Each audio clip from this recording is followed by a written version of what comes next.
屯門畫室終於有網上課程啦，下面嘅資訊欄有連結，快啲加入成為 Patreon 會員啦！本集已經改用咗 CC 字幕，大家可以打開字幕嘅設定收看。大家好，歡迎嚟到屯門畫室，今日想講嘅係三個大衛像第2集啊！開始之前，請大家訂閱按鈴鐺同埋選擇全部。星期二六晚上7點鐘有新片，星期四晚上9點半咧有藝術史直播嘅。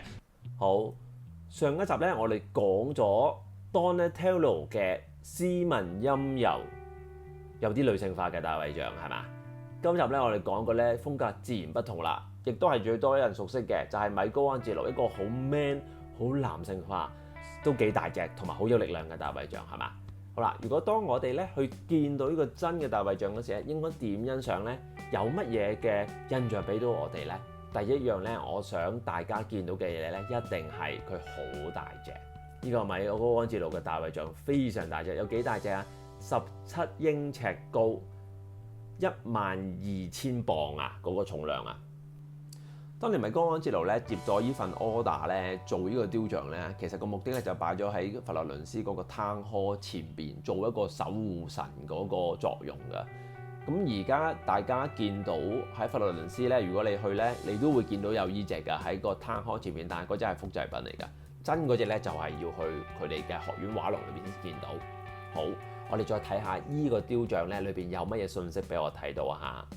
好，同之前嗰隻好唔同嘅話，依隻頭先講咗啦，好大隻，好 firm， 身體亦都係承繼翻嗰個係自然美嘅理想化，靚仔到冇人有。簡單嚟講，好個超級 model 嘅身材啦。如果我哋理解係嘛，人魚線啊、腹肌啊、胸肌啊，佢又唔係真係大隻到超級緊要嗰啲，係啱啱好去到嗰啲位，結實有能量。個年紀好似比頭先 Donatello 咧嗰一隻咧成熟少少係嘛？唔係一個少年，唔係10幾歲，好似20出頭係嘛？眼神係乜嘢咧？佢望住前邊，好自信，好有魄力。簡單嚟講係王者嘅氣派。我哋再埋少少望下第二個圖，佢同頭先嗰個唔同咧，佢冇企咗喺一個巨人哥利亞個頭嗰度啦。有一個 suggest 咧就話其實呢個同頭先 Donatello 最唔同咧，佢係未打仗之前嘅。Donatello 嗰係打咗個仗，將嗰個敵人哥利亞個頭斬咗落嚟。呢個係未打仗之前，所以佢眼神就係望住敵方 ，OK， 空住佢先。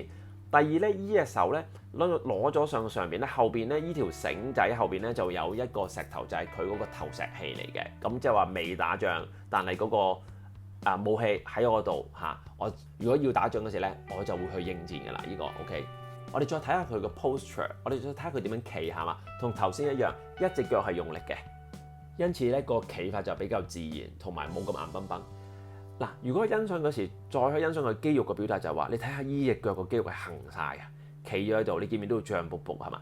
第二隻腳咧就係放鬆咗嘅，佢冇咁脹嘅啲肌肉，同上集所講一樣啦。後邊咧有一個樹枝嘅，你會見到個腳後邊。咁點解整多個樹枝咧？就係咧將依一個腳嘅圓周加厚佢先至可以成力。因為其實係靠依隻腳嘅粗度嚟承住成隻好大隻嘅雕像。如果依隻腳咧太幼咧，佢根本承唔起嗰隻雕像咧就會跌咗落嚟㗎。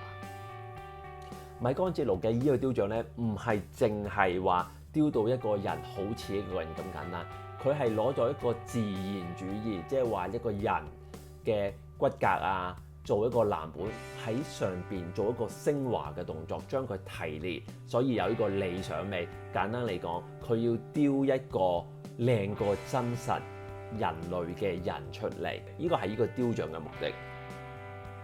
米高安哲羅咧曾經講過咧，佢嘅雕刻咧就係將嗰個人啊喺個石頭嗰度解放出嚟。咁我個人認為呢個係一個好有詩意嘅説法啦。然而咧，點解佢可以解放到出嚟咧？就係因為文藝復興時期嘅大師們咧，其實佢哋擁有好高超嘅技藝。就正正因為佢個技藝去到咁高超，即係話點樣用一啲鑿可以將一個石頭變成咁樣嘅嗰個方法，我哋就叫做技藝啦。喺雕刻上邊 ，OK， 越高超嘅技藝就可以承載到越深刻嘅感情。呢個係我對藝術史嘅一啲睇法。好多謝大家收看，有咩想講請喺下邊留言，所有都睇盡量回答。Andrew，感謝大家收看，記得 like share 條片 ，subscribe to channel。逢星期二6晚有新片，星期4 9點半到10點鐘直播，記得 follow Facebook 同 IG 我教嘅畫班去全本書.com 畫在點邊呢片.com，拜拜。